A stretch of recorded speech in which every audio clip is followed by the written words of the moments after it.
Welcome. I'm Terry Rhodes, Vice President for Quality, Curriculum, and Assessment. Welcome to AAC&U's Next Generation Assessment Series on assessing student learning and institutional effectiveness. Today, hosts Tammy Cumming and David Miller speak with me about the value of being prepared, rubrics, and validity.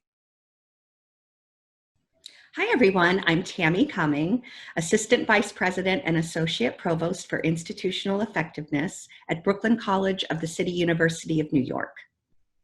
And I'm David Miller from the University of Florida, where I'm a professor in research and evaluation methods.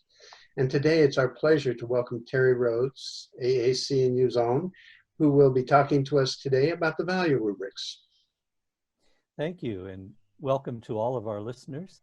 I'm Terry Rhodes, Vice President for Quality, Curriculum, and Assessment, and Executive Director of Value at AAC&U. Delighted to be here.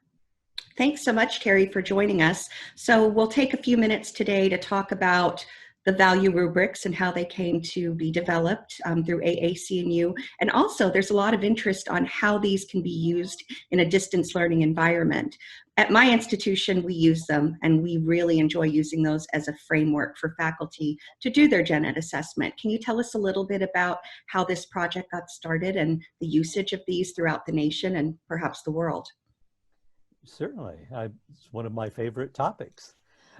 When we were beginning to develop these over a decade ago, we decided that one of the things that was missing in higher education was an assessment approach at that time that actually built on the expertise of faculty and also focused on the outcomes that employers and faculty both shared in saying this is part of what we're trying to do to prepare students for success, both in college, but after college when they moved into the civic and employment arena upon completion of their credential in higher education. So teams of faculty from across the country, different types of institutions, came together looking at the research and existing rubrics and developed a set of 16 rubrics that focus on essential learning outcomes that both faculty and employers support as necessary for student success. That's fascinating, Terry. It's good to hear about that project. One of the things that we have done with them, of course, is that we took some rubrics that you had developed or that the project had developed, and we called you and asked about making some small modifications just because of the local context. And of course, you approved that. And we found that to be a great way of thinking about these rubrics. Are there some changes or are there some things that you would expect to be happening as we move into this more online environment? Yes, and indeed, it was something that we had anticipated when we were developing, not the current crisis, but what we had anticipated was we needed to develop something that was general and generic because campuses and faculty really confronted two primary issues. One was to be able to look at student learning across the various areas of study, colleges within a university, different institutions, but to be able to converse with the student and with their colleagues about what the learning looked like. And that's what the rubrics were about, was trying to describe what faculty were looking for when students were demonstrating, say, critical thinking. And we always thought that they would need to be modified in particular courses, in particular programs, perhaps at particular institutions, to reflect the culture, the terminology, the emphases of the programs and courses that were being utilized and taught that the rubrics would be applied to.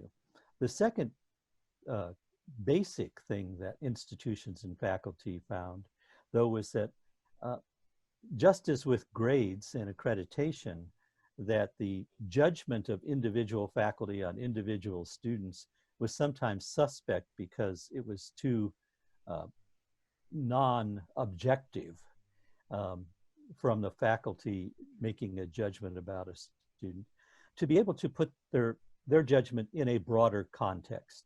And so that the generic rubric provided that external validation and to create a framework or a landscape in which what any individual faculty was finding and doing, any student was finding and doing, any institution was finding and doing, could be placed in a broader context for validation beyond the individual without making a judgment about the individual, but about the learning that had taken place.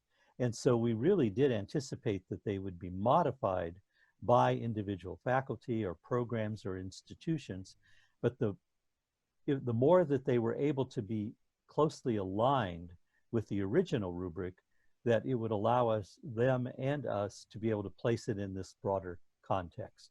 And so now we're seeing in particular, as students have moved out of the classroom, the direct classroom, that that's even more important to be able to give, because we're in a much more flexible environment where the learning is happening more and more out of our direct observation, but that the rubrics still allow us to have a measure that can be applied across those learning contexts.